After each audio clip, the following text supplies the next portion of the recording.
life all over again. Ladies and gentlemen, professors, lecturers, gurus, namaste.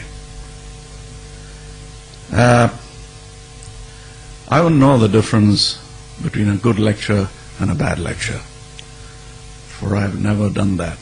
I've just spoken to people. And all that I've learned has been extramural, outside the walls of the ones, like the ones I see here. So I've come here as I had gone to my 8th standard annual examination, unprepared.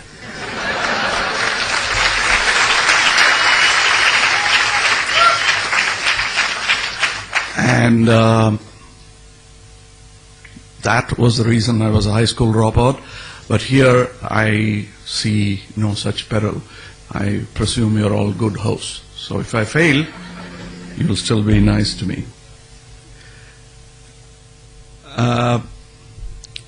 Talking of my learning, it's all been rag picking through the intellectual garbage that abounds in society.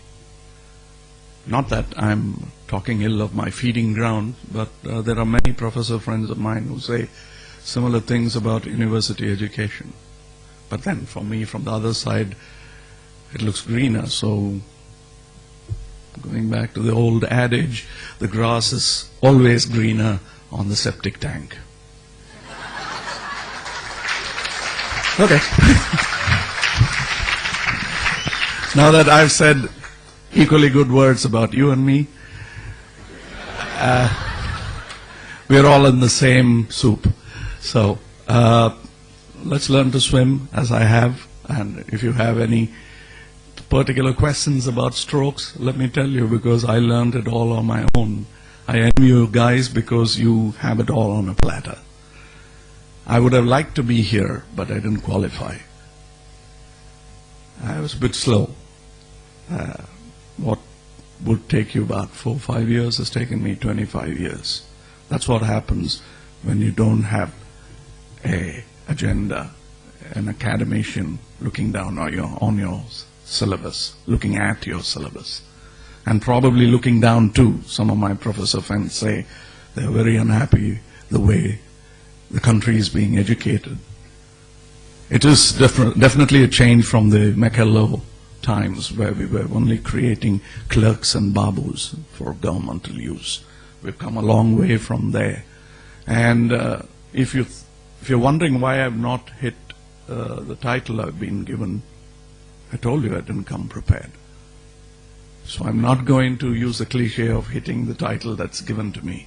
You ask me questions which is pertinent to what you think is the title, and we'll take it up from there, because that's how I learned, through questions. So this is going to be a learning experience for me. If you have questions, please do ask. I spare you lectures. You've heard enough. Thank you. Yes. Good evening, sir.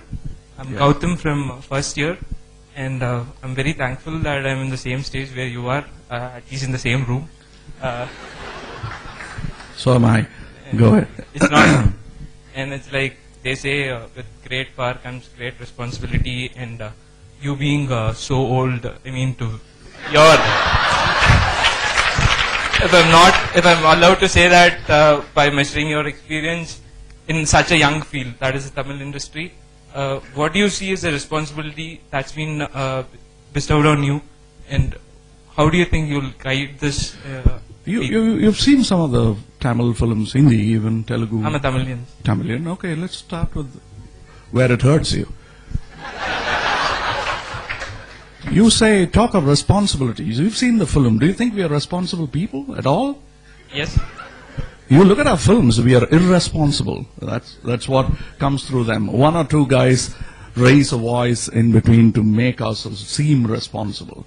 Yes, there is a responsibility. There is a civic responsibility as much as it is there for a pedestrian. It is there for an actor, a filmmaker too.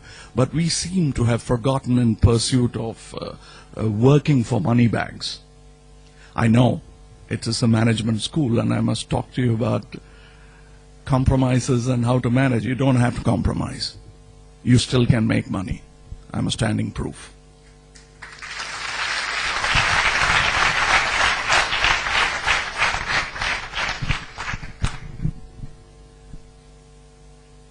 After seeing some of your movies, ranging from Appu Raja to Chachi Char and I thought that someday if I get opportunity, I will ask, and this day has come. I never thought of it. Go ahead. And the question is, how, in spite being immersed in this, in so many roles, which demands different sort of emotions, how an actor like you can remain in his authentic emotions and feelings? It's exactly like how, sir, you lecture, you handle sane people like these, and then maintain your sanity too.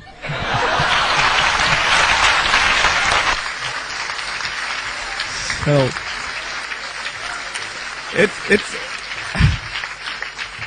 and it's very, very simple. I think the characters, though people believe I live in them, I don't. I rent them out. The space is rented out. I just walk into them, live happily there, but not ever after. I walk out. Yes. Sir. So you said you've learned by swimming in the chance of toughness and all. You've had very varied experiences. Could you share any one experience that is very close to your heart, which you've learned, like you had to be really stern on what you wanted, and how? What did you learn from it, and how? What took you ahead? Okay, you took the simile of swimming, so first advice, survival advice, don't gulp. It's bad waters. So you paddle, keep your head out of water, but don't go with the flow, because you don't know if there is a falls at the end of this flow. So try to reach the bank and choose your bank. It's difficult. Nothing is going to be easy. Eating and defecating is as difficult. Sorry, we're getting into the cesspool, so I'm getting into the mood and getting into the character. So what I'm trying to tell you is that what will happen? The worst is that you don't swim well, you'll drown. You die anyway. So give it that full throttle and reach out to your chosen bank. That's the kind of spirit you have to. Some of you must have read the last lecture. One need not be on the verge of death to get that spurt. On the verge of life can give you equal amount of spurt like that. In my business, yes, at 21 I thought of killing myself, because I thought I am a lonely genius in this world, bereft of it. Bereft of such commodity called genius. But then gravity is a good teacher. Sort of, however big your wings are, it makes you land at one time or other. So I landed fortunately at around 23, 24. And I found a big crowd of similar people wanting to slit their veins. And they didn't. They are my friends even today. Not all of them are in films. Some of them are teachers, some of them are poets. A few of them are in the forest. The police are looking for them. But they are idealists. They are what they thought they were. But they are not alone. That's what I realized, and that's the turn in my life. Thank you.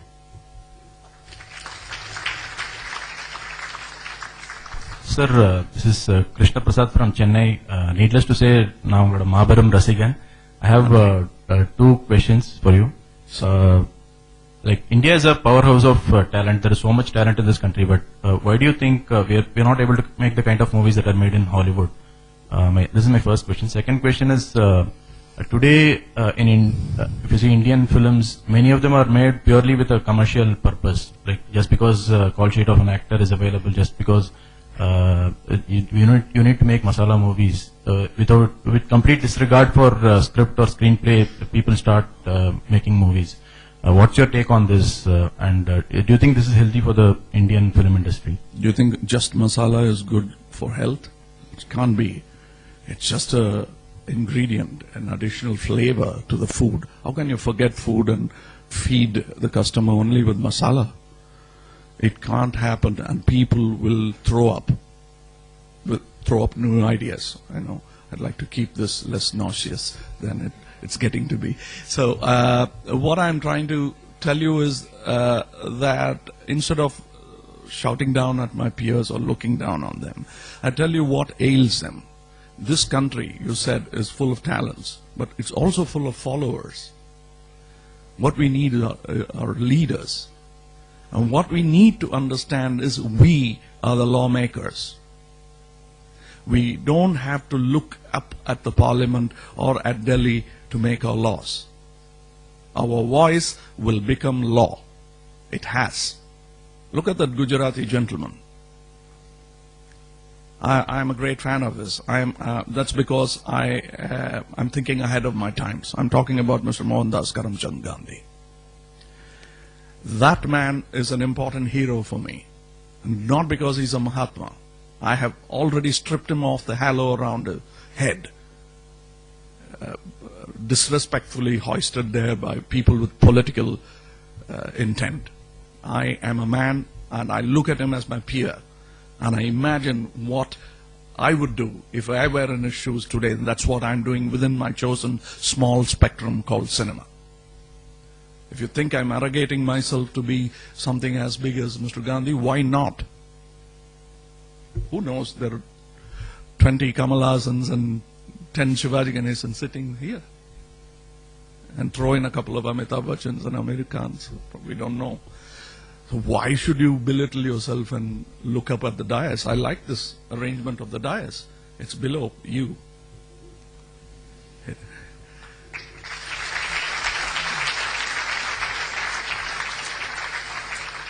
So I